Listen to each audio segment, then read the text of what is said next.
Hello and welcome to Wheel Thing TV. I'm Dave Knoll. In this week's episode we're checking out the Kia Sportage Diesel all-wheel drive.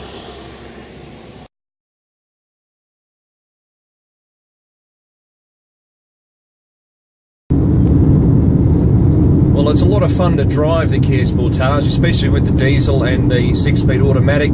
As per usual, there's a little bit of lag down low where the turbo needs to spool up, and then once it's up and running, by God, it's got a kick in the pants. Handling wise, well, it's very compliant, possibly a little bit too soft in all honesty with some of the undulations. It does tend to pogo, it does tend to wallow a little bit. Otherwise it's quite decent. It's got a little bit of understeer, which is a bit odd because it is an all-wheel drive car, but it will have a bit of a front end slide sometimes, so you know, maybe just the balance of the car itself.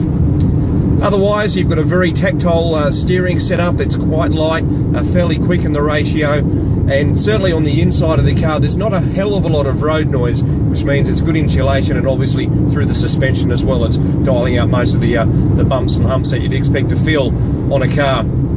Otherwise, with the way that the car feels on the road, it's certainly a lot of fun to drive, and when you're up at around 100 kilometers an hour and it's sitting at around 1700 RPM, you know you're getting some good quality driving out of it, and the quality, the economy of it, sitting on about 7.5 litres per 100 kilometers, which is pretty decent.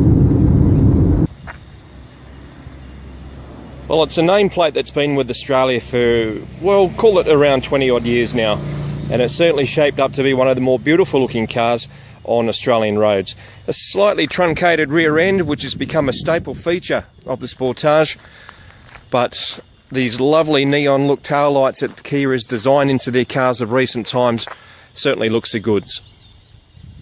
Through some of the tighter turns, some of the tighter bends, you can feel the steering loading up, giving you some feedback as to exactly just how tight the turn's going to be. And it does give you a lot of conversation between the tyres and the road, and of course you as the driver.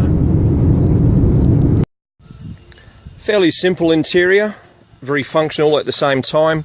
7-inch touchscreen automatic transmission lever there with lift, central locking to give you that 50-50 torque split. Very comfortable seats as well. They breathe quite nicely. Even on a warm day you don't feel as if you're going to be tacky or sweaty sitting in these guys at all.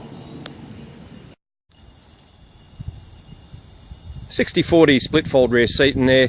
When they fold down you get heaps of cargo space, but as you can see anyway, lots of room, especially for the average person or average family's weekly shop.